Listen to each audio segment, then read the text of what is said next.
जय श्री कृष्ण दोस्तों आज हम चौथा अध्याय श्रीमद् भगवद गीता का स्टार्ट करने जा रहे हैं। इससे पहले 3 अध्याय की वीडियो ऑलरेडी मैंने डाल दी है, तो अगर आपने वो नहीं देखा है तो आप पहले उसे देख लीजिए ताकि आपको चौथा अध्याय समझने में आसानी रहे और आपका कॉन्टिन्यूटी भी बना रहे। तो चलो स्टार्ट करते हैं हम चौथा अध्याय। श्री कृष्ण जी इसके पश्चात अर्जुन से बोले, हे अर्जुन, मैंने इस अविनाशी योग को कल्प के आदि में सूर्य के प्रति कहा था और सूर्य ने अपने पुत्र मनु से कहा था। इसके पश्चात मनु ने अपने पुत्र इक्ष्वाकु से कहा। इस तरह से इस ज्ञान को राजर्षियों ने जाना, परंतु वह योग बहुत समय से पृथ्वी पर से लोप हो गया है। अब वही योग मैंने तुमसे कहा है, क्योंकि एक और तुम मेरे भक्त हो और दूसरी और मित्र हो। इसलिए तुम इस महायोग को समझकर अपने जीवन में नया परिवर्तन लाओ। इस मोह माया के जाल से बाहर निकलकर संसार को धर्म और ज्ञान का संदेश दो। अर्जुन ने श्री कृष्ण से ज्ञान मार्ग जानकर पूछा, हे श्री कृष्ण, आपका जन्म तो अब हुआ है और सूर्य का जन्म तो बहुत पुराना है। इस योग को आपने सूर्य से कहा था, यह कैसे संभव है? इस प्रश्न पर श्री कृष्ण जी हंसकर बोले, हे मेरे प्रिय भक्त अर्जुन, मेरे और तुम्हारे बहुत जन्म हो चुके हैं, किंतु तुम उन जन्मों को नहीं जानते, ना ही जान सकते हो। यह केवल मैं ही जानता हूँ। मेरा जन्म साधारण प्राणियों जैसा नहीं है। मैं अविनाशी स्वरूप होने पर भी तथा सब भूत प्राणियों का ईश्वर होने पर भी प्रकृति को अधीन करके योग माया की शक्ति से प्रकट होता हूँ। हे अर्जुन, जब जब भी धरती पर धर्म की हानि होती है और धर्म फैलने से रुक जाता है, तब तब मैं जन्म लेता हूँ, क्योंकि धर्मी पुरुषों का उद्धार करने के लिए और पापियों का नाश करने के लिए तथा धर्म की रक्षा के लिए मैं हर युग में प्रकट होता हूँ। इसलिए अर्जुन, मेरा जन्म और कर्म अलौकिक है। इसलिए जो पुरुष ईश्वर को जानता है वह शरीर को त्याग कर दोबारा जन्म नहीं लेता है। पहले भी राग, भय, क्रोध और मोह से दूर रहकर बहुत से लोग मेरी शरण में आकर अपना जीवन सफल कर चुके हैं। उनका कल्याण मैंने इसलिए किया है क्योंकि उन्हें ज्ञान प्राप्त हो चुका है। जो मुझे जैसे याद करता है मैं उसे भी वैसे ही याद करता हूँ। इस रहस्य को जानकर ही बुद्धिमान प्राणी हर तरह से मेरे बताए हुए ज्ञान को प्राप्त करते हैं। जो मुझे तत्व से नहीं जानते, ऐसे प्राणी इस संसार में कर्मों के फल को चाहते हुए देवताओं को पूजते हैं। ऐसे लोगों को सभी मनोरथ मिलते हैं, किंतु उन्हें मेरी प्राप्ति नहीं होती। इसलिए तुम केवल मुझे ही याद रखो और मेरी ही पूजा करो। तत्व सर्वशक्तिमान परमात्मा अजर अविनाशी है। पांडव पुत्र अर्जुन गुण और कर्मों के हिसाब से ब्राह्मण, क्षत्रिय, वैश्य और शूद्र बनाए गए हैं।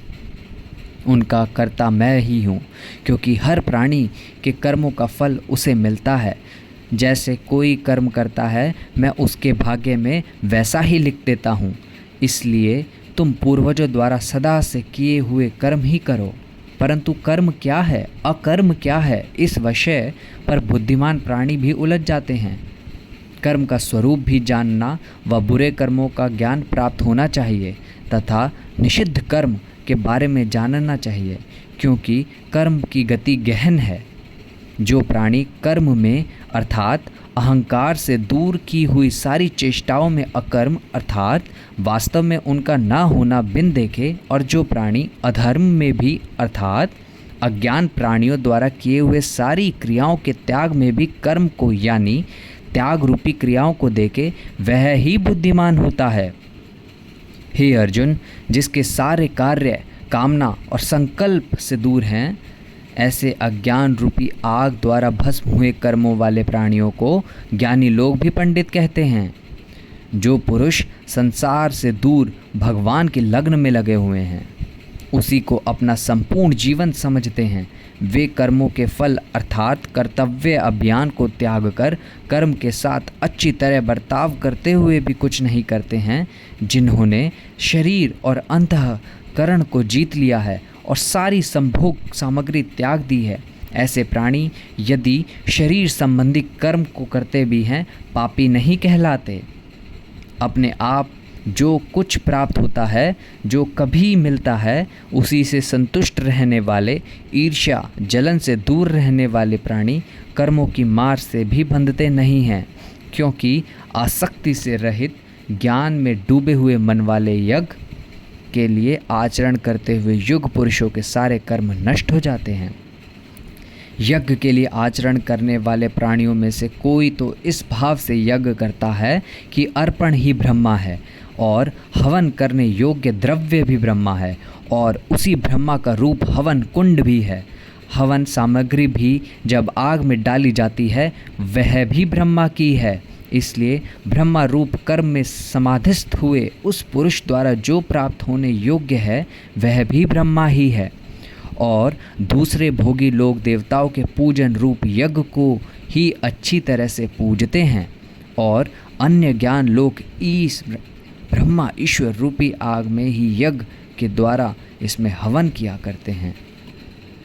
अन्य लोग भक्त इंद्रियों का संयम यथा स्वाधीनता रूपी आग में हवन करते हैं, यानी इंद्रियों को रोककर अपने वश में कर लेते हैं, और दूसरे योगी शब्दादिक विषयों को इंद्रिय रूपी आग में हवन करते हैं। वह इंद्रियों को ग्रहण करते हुए भस्म कर देते हैं। अन्य योगी जन इंद्रियों की चेष्टाओं और प्राणों की व्यापार के ज्ञान से प्रकाशित हुई परमात्मा में स्थित रूपी योग की आग में हवन करते हैं। अन्य कई प्राणी ईश्वर को अर्पण बुद्धि से लोक सेवा में द्रव्य लगाने वाले हैं। वैसे ही कई प्राणी सर्वधर्म पालन करने वाले और यज्ञ करने वाले हैं। इनमें से कई ऐसे प्राणी भी हैं जो कई प्रकार के यज्ञ करने वाले हैं। दूसरे कई प्राणी अहिंसा व्रत करके भगवान की पूजा तथा शास्त्रों का अध्ययन करके ज्ञान रूपी यज्ञ करते हैं। दूसरे योगीजन अमान वायु में प्राण वायु का हवन करते हैं। जैसे कई योगी प्राणवायु का हवन करते हैं, वैसे कई अन्य योगी प्राणायाम करके परायण करते हैं। अन्य नियमित आहार करने वाले योगीजन प्राणों को प्राणों में ही हवन करते हैं। इस प्रकार यज्ञों द्वारा पाप का नाश करते हैं।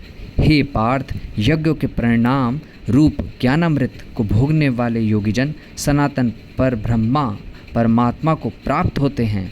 जो पुरुष इस मृत्यु लोक में दूसरे को सुख नहीं दे सकता, वह परलोक में सुख की आशा कैसे रख सकता है।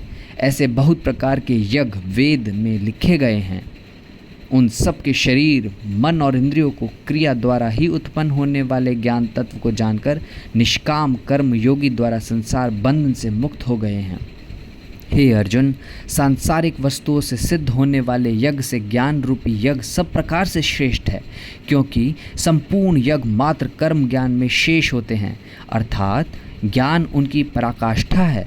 इसलिए तत्व को जानने वाले ज्ञानी पुरुषों से भली प्रकार दंडवत प्रणाम तथा सेवा और निष्कपट भाव से लिए प्रश्न करो। उस ज्ञान को जान वे मर्म को जानने वाले व्यक्ति ज्ञानी जन तुझे उस ज्ञान का उपदेश देंगे जिसको जानकर तुम इस प्रकार के मोह को प्राप्त नहीं होगे।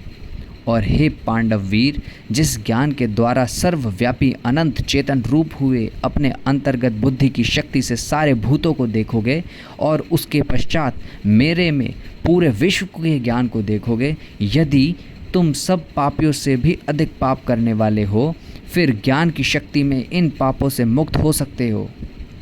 हे अर्जुन, जैसे प्रज्वलित आग संपूर्ण कर्मों को भस्म कर देती है, वैसे ही ज्ञान रूपी आग सारे कर्मों को भस्म कर देती है। इसलिए इस संसार में ज्ञान के सिवा ऐसी कोई शक्ति नहीं है जो पवित्र कर सके। ज्ञान महाशक्ति है। इस ज्ञान को पाने के लिए तप, त्याग, योग द्वारा अच्छी तरह शुद्ध करना से आत्मा में अनुभव ही किया जा सकता है। हे पार्थ, जितेंद्रिय तत्पर हुआ श्रद्धावान प्राणी ज्ञान को प्राप्त होता है। ज्ञान के प्राप्त होने पर मन को शांति मिलती है।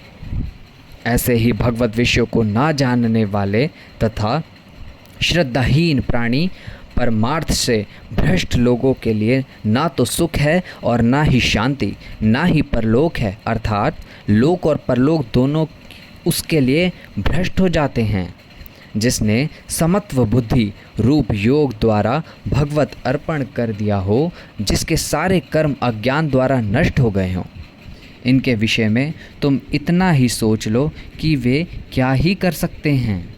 तुम ऐसे लोगों से युद्ध करने में संकोच क्यों करते हो? बुराई का विनाश करना तो ज्ञानी का कर्तव्य है, उठो अर्जुन, युद्ध के लिए तैयार हो जाओ। तो दोस्तों आज हमारा ये चौथा अध्याय यहाँ पर ख़त्म होता है। तो दोस्तों आपको अगर ये वीडियोस और अध्याय श्रीमद् भगवत गीता के अच्छे लग रहे हो तो चैनल को सब्सक्राइब ज़रूर कर देना, और अगर आपको वीडियो अच्छी लग रही हो तो शेयर और लाइक भी कर देना। ओके जी, जय श्री कृष्णा दोस्तों। अगले अध्याय जो कि है 5वां अध्याय, उसमें हम मिलते हैं। तो 5वें अध्याय को जब आप देखें तो उससे पहले ये 4 वीडियोस ज़रूर देख लें ताकि आपको 5वां अध्याय समझने में आसान रहे। तो चलो, जय श्री कृष्णा दोस्तों। ओके जी, बाय बाय।